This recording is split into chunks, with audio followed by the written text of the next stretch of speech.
So welcome to the Marriage and Beyond podcast. I have two amazing guests with me, Kalia and Lauren Simpson. I am super excited to have them. Actually, going to be my first guest for the podcast. So thank you, two, for being the guinea pigs. Yay. Absolutely, break you in. We talked a little bit before the show just about the subject, right? You being a service provider, I'm a service provider, you're in personal training. It can be a lot to give of yourselves all day. Absolutely. And then still have enough at the end of the day to have a really healthy marriage. Absolutely. Right? And so before we get into some of those tips and some of the things that you guys have learned, just talk to me about just your story and how you even came to be a couple. Like, what brought you two together? Awesome. All right. Well, you want to go first, my love? There's two different stories here. No, you go first. I'll jump in when I feel like it needs some editing. Okay. Well, I first met Kalia originally back when I was working in my eye doctor in Rockville location. We met briefly. I was a manager of the store at the time. One of my associates let me know that there was a difficult customer that they had trouble maneuvering and talking with, and he said, in his words, "I need you to come handle this, bruh." But he was like, "She fine though." Nice. My eye doctor obviously is glasses places, so Cleo was in there to get her glasses tuned, and actually I think look for some glasses. No, I was getting glasses that time. You were getting glasses that I had time. questions. That's why I Okay, was she had there. questions, and lots of questions. So as a manager, I went over there, smooth, made sure I answered her questions. And, we made sure that she got some good glasses. That was like our first encounter. Okay. At the time, I wasn't really, I think I was dealing with somebody at the time. I believe she was dealing with somebody at the time. So it was just a first encounter. And that's where I met Kalia first. The second encounter Like a year later. was like a year later. I was over here at the Germantown, my eye doctor, same situation. I was actually managing the store. Okay. They need help at the time, so I was managing 2 locations at a time. So she comes in, and I believe she said, "I think I know you." Because look at him. He's tall. He looks very distinctive. And I was like, "Did you work at the other location?" And he was like, "Oh, yeah, I did." And I was like, "Oh, okay." And then he proceeded to tell me I was taking my glasses off wrong because I needed to get them tightened. Yeah, so she came in because her glasses need to be tightened, and automatically lets me know that you're taking your glasses off wrong because it was like stretched out. Normally when they're stretched out, people take them off like this. And with me being in the optics world, I had to let her know, I was like, "Look, you're doing this wrong."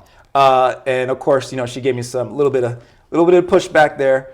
At this point in time, I was single. I was actually looking for a date to come with me to Mexico. Because I was one of the bachelor people for my friend's wedding. Okay. So I was looking for a date at the time. I was honestly at that time period, I was done with my eye doctor. So this was honestly like my last month there. So I was kind of feeling like I was going to shoot my shot a little bit. So no conflict of interest. That was no conflict of interest, even though, she was giving me a little, I was like, okay, she's spicy, she's a little spicy. She's cute. So I was like, I really need a date. So I was like, let me just kind of just shoot my shot. I'll let you go from there. Do you remember how you shot your shot? We started talking about stock. No, we started talking about what I did, and I told him that I was in school for social work. And he said, "Oh, my friend just graduated and she needs a job. So maybe you could help her." And I was like, in my head, I was like, that doesn't make any sense. Smooth. I was like, that doesn't make any sense. But like, he kept pressing me. He's like, you know social work. And I was like, okay, well, I guess I'll give you my number. And then we started talking about stock. You know anything about stock at the time. He was talking about he was into stocks. We were texting at this point. And then I was like, oh, okay, I smell what's going on now. Because at first I was a little questionable because he was at work, so it wasn't overt. Yeah. I was done. I was ready to go. But at that time, I was like, oh, okay, he's like trying to shoot a shot. So I was like, oh, well, we should get drinks and talk about it. Yeah, and I was like, all right, so sure, win. I was like, I ain't scared. Let's go, win. So I told him that night. And I was like, oh, damn, Nice. tonight. And I was like, I ain't never scared. Let's go. I love it. So going from like that first date to like y'all saying, hey, you know what, we really want to make this official. We want to get engaged. Like, how did that escalation happen? Ooh, That's some time passing. Good question. How did that escalation happen? We sat down. First of all, we had to make sure that you had to make sure that this was going to be a solid relationship. So she let me know. She flat out let me know. She's like, look, we've been talking. I ain't trying to be in no situationship. So we need to talk about, possibly, this becoming a relationship. And I was like, okay, that's fine. Let's talk Tuesday. And she was like, oh, okay. Challenge accepted. Right. I was like, Okay. that ain't nothing but a thing. Let's talk Tuesday. That's facts. But at the time, I believe she was, I think one of your semesters was about to end. It was in December. So I was like, all right, well, I want you to stay focused on your school stuff. So let's talk, on your break. Yeah, so we talked the day after my semester ended. Yeah. She was ready to get that conversation going. She was ready. So that's how we became official. Nice. And then I think we had been very intentional with the standards and kind of, I don't want to say rules, that's constricted, but like kind of the guidelines with which we were going to operate within our relationship. Yeah. We actually had a contract. We had a relationship contract, absolutely. We wrote down exactly, in relationships, you really don't know what's what. Right? Unless you have real conversations with your partner. Well, what is cheating to your partner? Or cheating could be anything. What is disrespectful? What is this? What is that? We wrote down our expectations in that relationship, and we followed that. We used that as accountability for each other to keep each other on that straight path. And if everything was good up to 2-3 years, I think we decided, we would move forward with marriage, and that's kind of how things end up happening. That's actually not sure if the picture right over that is the picture. That's when I proposed to her. That's beautiful. At our first date, which our first date was at Great Falls. One of our first, like our second date. That was like the first official date. Yeah. Not off the, because we got drinks the first day, so that was kind of like off the cuff. But the first official date, everything that he planned, we went to Great Falls. Nice. And so even as you guys were dating, coming up with the contract, how much of your careers kind of played into how you decided to move forward? So obviously it wasn't until you were done school that was a thing for you. But just talk to me about some of those challenges. At the time I was living in Colombia. So we would see each other on the weekends. We stay focused on our careers. You were in school. You wanted to make sure that nothing was getting in the way of anything. So we really put first what we were doing, and we made time for each other on the weekends. Weekends were literally off limits for any other thing but each other. Yeah. And I think it was really interesting because when I graduated, that was a time period in which he was kind of moving into fitness and really made the jump. And then shortly after that, we moved in together. So there was a lot of different changes that were happening at one time. And I feel like there was strain on both sides because I was a new social worker. I worked in a very intense job. I was doing home visits. I was driving up and down the county. So I would come home and be spent. And I didn't quite have a concept on how to compartmentalize and not take work home. So I feel like between his transition and him trying to solidify exactly what fitness is going to look like for him and me trying to figure out how to do this thing called social work and not lose my mind, I feel like we had to find a new balance on how to be able to support one another. And also, at least for me, be able to speak up and say hey, I need support, or today was really rough. Yeah. Because at first I didn't want to say that, right? I wanted to come home and just, be the good girlfriend. And I was struggling. Yeah, just like she said, I left the career of, management, retail, operations management, and I decided, I was like, you know what, I want to do something that I love. And very humbling, literally started over, ground zero, went into fitness, literally started over, went into fitness, ground zero, working in gyms, the gym grind, doing the, 6 a.m. schedule all the way up to the 12, then coming back to at 1 all the way to 8. Literally want to start over with the grind. It was very humbling. So it was a big transition there. Absolutely. Wow. You mentioned something as far as not letting work bleed over into home. I get it, right? We are the tool in which a lot of our clients are operating in. And so how did you really broach that conversation between you two to say hey, I want to be the good girlfriend, fiance, wife, but I got a lot of stuff that I'm still processing from the day in a way that may or may not have been received well. How did that maybe start off potentially probably rough, but then get smoothed out? Like, how did that work? So it definitely started off rough because after we moved from the relationship, That's a fact. after we moved from the relationship contract, we got engaged, and then from there we didn't really have a process. Like you say, we kind of just wanted to handle things on our own for a while, but after we got over that small little curve, you and I, me and my wife, we had a conversation and we created boundaries. We created boundaries. We start going to therapy. You remember we started going to therapy, and we just started talking more, talking more, and then eventually, we're talking, we're skipping time. Eventually, we start doing our, I want to say it wrong. State of the Union. State of the Union. I love it. I love it. I'll let you explain that. I love it. Well, Anwar knows what it is, but it's essentially like, weekly meeting where we check in, we show our appreciations, we respectfully and productively talk out issues, and then we kind of set intentions for the next week.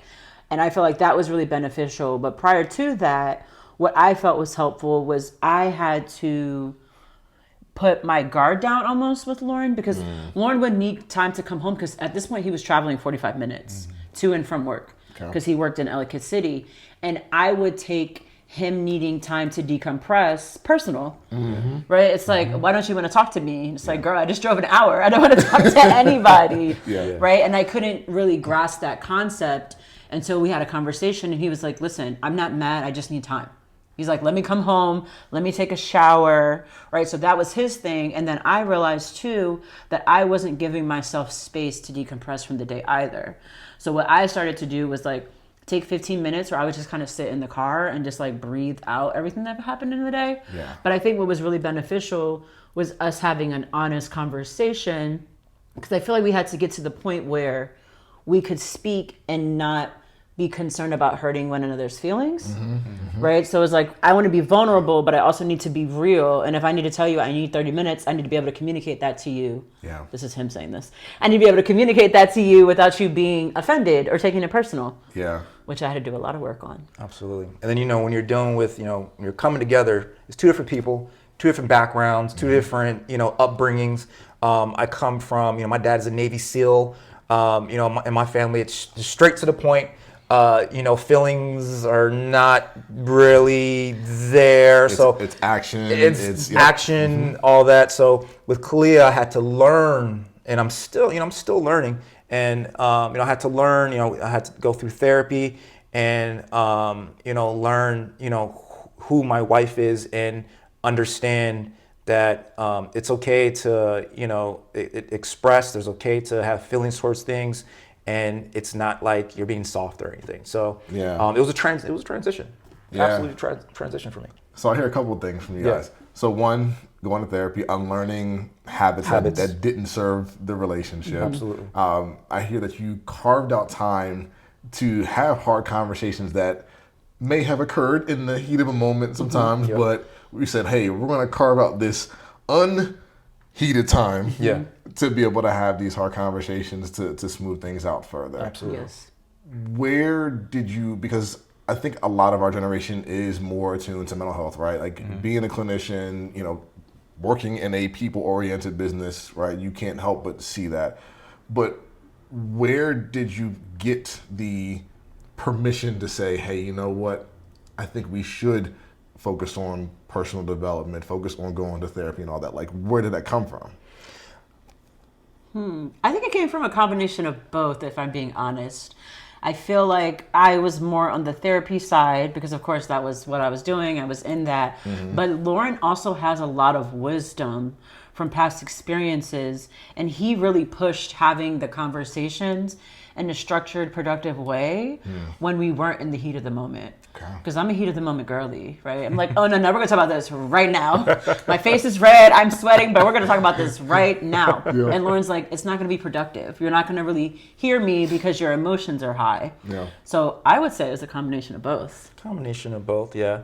But we structured it, and I think the State of the Union was actually structured by you. But I have a lot of mentors in my life, so I would talk to older generation, my uncles, and they would give me some good advice. I never tell details, but just let them know, hey, how do you operate this? And I come from a very God-fearing family, and as a God-fearing man, putting your family first, putting your wife first, making sure that obviously make sure your needs are met, but also just trying to make sure that you are being that standard. As my uncle told me, love your wife as Christ loved the church.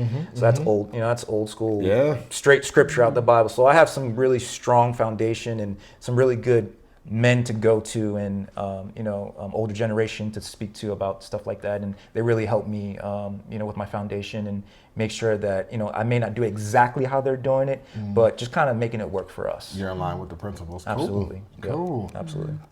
Sorry, so we were talking about boundaries. All right, with our professions, we can easily bleed into our marriages. Absolutely. The things that we know, right? Like, I am a marriage and family therapy resident, right? Like, I do this all day, and so it's easy to come home and start to analyze the relationship in that way. Talk to me about just the boundaries that y'all had to put in place, where some of the misses, could have been. Like, just talk to me about that for you. Absolutely. So me as a personal trainer, of course, my wife has been on this fitness journey with me, but I've learned that when I am working with my wife, it's not a switch over to coach mode. I used to say, all right, right now, I am your coach, not your husband, and just start talking to her like I would talk to my clients. I learned very quickly that does not work. Yeah. Very quickly, does not work. There was a lot of back and forth that would happen because of it, and I eventually I adjusted my methods. I realized that my wife is my wife. And she's gonna feel comfortable saying things to me that my clients probably don't. So as she should, right? Yeah. So the coach, Lauren, that coaches in the gym and with my clients and my personal clients, that serves me there. Me being a little bit more dismissive of how that serves me there. It does not serve me when I'm working with my wife. So I've adjusted my methods, and I've allowed things to happen more organically, and things are much more smoother than they were before. Yeah, absolutely. I like that. What about on your end? He fired me as a client. What's so funny, that is a direct quote from my wife as well. Babe, when you're watching this is going to sound very familiar to you. But you stayed away for like a month or so, and you was like, I was like, you have to baby, be working out all these people, and that worked me out. Right. I was offended because of myself. And so what about like on the mental health side, the behavioral side? Yes. Like how did you not psychoanalyze your own relationship and your husband? Woof. How did I do that? I think I had to have a conversation with myself and kind of take the values from the work that I do, right? Like, I lead in the work, right? I don't tell people what to do. I don't give advice. However, I was taking the knowledge that I had, and in my relationship, I was trying to lead and give advice. And sometimes I felt as though I was pushing Lauren to things that he hadn't quite come to on his own yet. Yeah. Right? And that's a big no-no in therapy. So I had to kind of apply the same rules. And it's like, okay, I could be aware and observant of things, but I don't necessarily have to push them. Right. So now I plant like little seeds. Right. So if I notice something, because, we track patterns. That's our job. Yes. Right. I can't turn that off. I track patterns. Yes. So I will be like, oh, have you noticed that this has increased in frequency? Or do you think this is linked to anything? And then what I do is I respect his answer. Because before, say he wasn't ready to talk about it or he didn't agree, I would push it. Yeah. I'm like, no, I know what I'm talking about. I know what I'm talking about. I do this. This is my job. This is my job. I literally do this. So now I just kind of plant the seed. And also that's the kind of processor that Lauren is anyway. I'm more in the moment, and he likes to think over things and process and make sure he has a sound understanding of what he's trying to communicate. Yeah. So I feel like it's been very helpful So I guess to summarize, to just take a step back, Yeah. right? And to let him take the lead, especially with things related to him.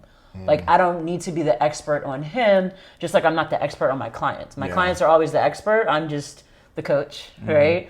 So, you know, we flip it. I'm the coach, but I'm not as in his face, pushy, belligerent about it. Yeah. It's more like a guide. She plants some seeds, I tell you. She plants some seeds. Yeah, but I can see that things have changed, and I feel like hopefully on Lauren's part things have changed too, because I also had to give him the space to be the person that he is. So it goes back to what I said earlier about not taking things personal, because I was taking it personal, and he's like, "Clearly, this is just the way that I do my job." Yeah. And I'm like, well, I don't like it.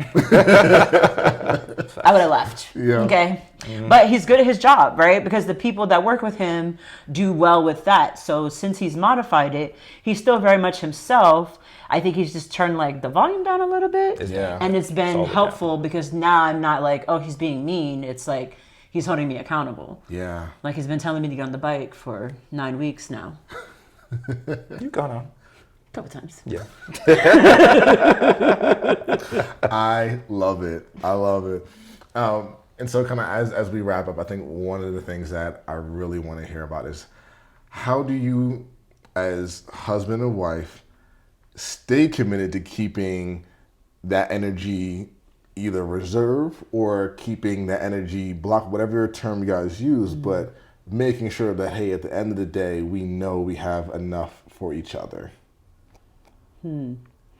I would say I think we do that by setting maybe intentions.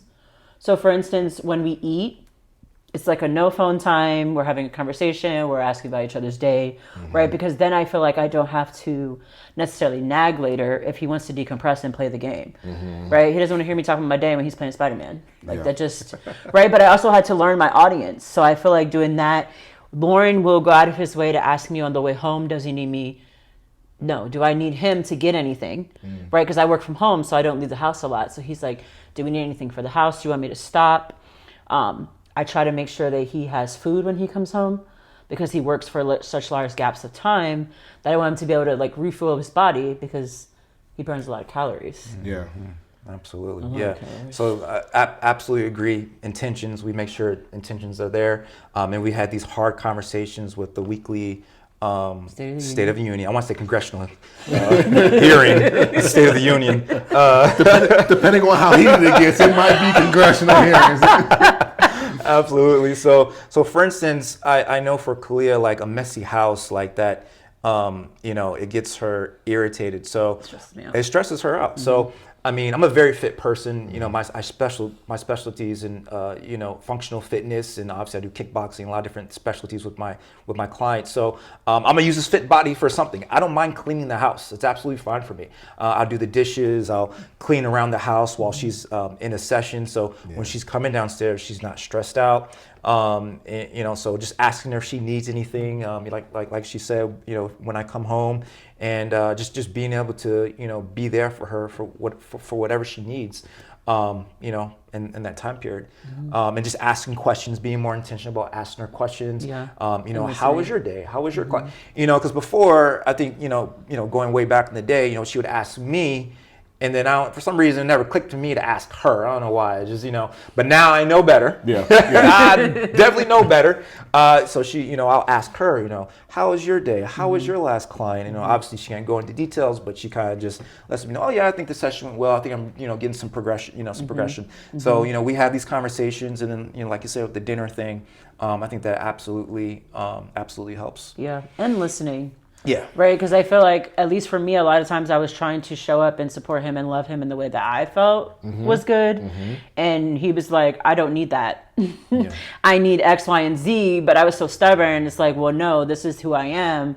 But I feel like once we started really listening to one another, right? Because he would do other things. And I'm like, I appreciate those. But like, what's really helpful is if the sink is not full of dishes. Right. So we started actually listening to what we were saying. And I feel like that was like a game changer. Absolutely. That's so cool. I mean, Small five stuff. love languages literally pop out when you talk about that, like being loved in the way that you want to love versus how your partner best receives it. Absolutely. I love that. So both of you take on clients. You guys are hard workers. You guys are good at what you do, right? Clinical social working, personal training. How can people best go through the proper channels, of course, but to either follow you or to be able to utilize your services? Like, what's the best way that they can get in contact with you? Go on, baby. Ladies first.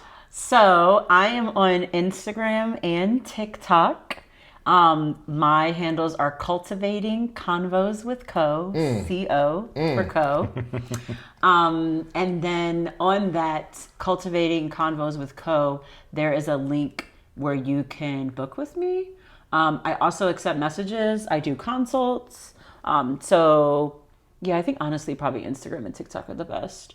I'm on certain platforms. I'm on a platform called Grow. I'm on a platform called Headway. I'm also on another platform on Alma. So if people are familiar with those, I'm there. Okay. But probably the Instagram is the easiest way, because most of us have Instagram. Awesome. Yeah, I agree. You can follow me on Instagram at poeticfitness.com. Not .com. No. Just Poetic. It's completely wrong. Poetic Fitness. Scorpio, isn't it? Poetic Fitness Scorpio. Wow, Are I you messed sure? it up. Poetic Fitness Scorpio. Okay. On Instagram. Yeah. On Instagram. The information will definitely be it's there in the description. Poetic Fitness. Yeah, absolutely. And then the rest of information where you could follow me at or get in contact with me that goes directly to my website, which is Body by Lauren. It will be under my bio on Instagram. I also work. Yep, absolutely. I also work with a Revamped Fitness in Silver Spring, an awesome gym where I do kickboxing and work with kids with autism, work with other kids and moms, dads, and just all different types of people. So that's also another platform you can find me at. So good. I mean, you both are very service-oriented, clearly, in everything that you do. Last little segment, completely random. I didn't even tell you guys about this beforehand, but it's called My Favorite Things. Okay. All right. So, your favorite item. Oh, God. Your favorite vacation spot. Ooh. And your favorite thing about each other. Okay. Like individual, like my favorite thing? Uh-huh. Okay. Favorite item. Ooh.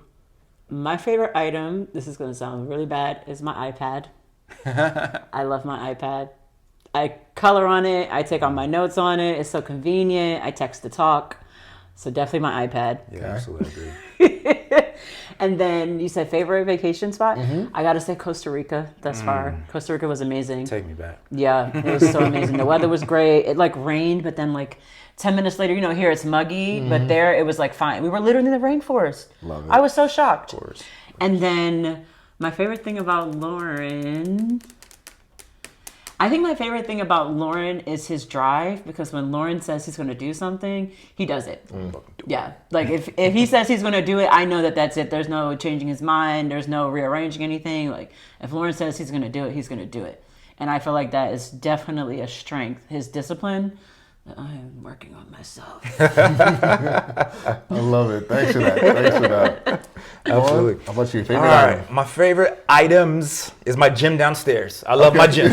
I love my gym. I have my own little personalized gym downstairs. I have everything I need, battle ropes, machine, everything I need is downstairs. Kettlebells. I can't even pick one thing. That's it. I mean, I was thinking in my head it was either PlayStation 5 I or thought the you were going gym. to say the PS5. It's got to be my gym. It's got to be my gym downstairs. Okay.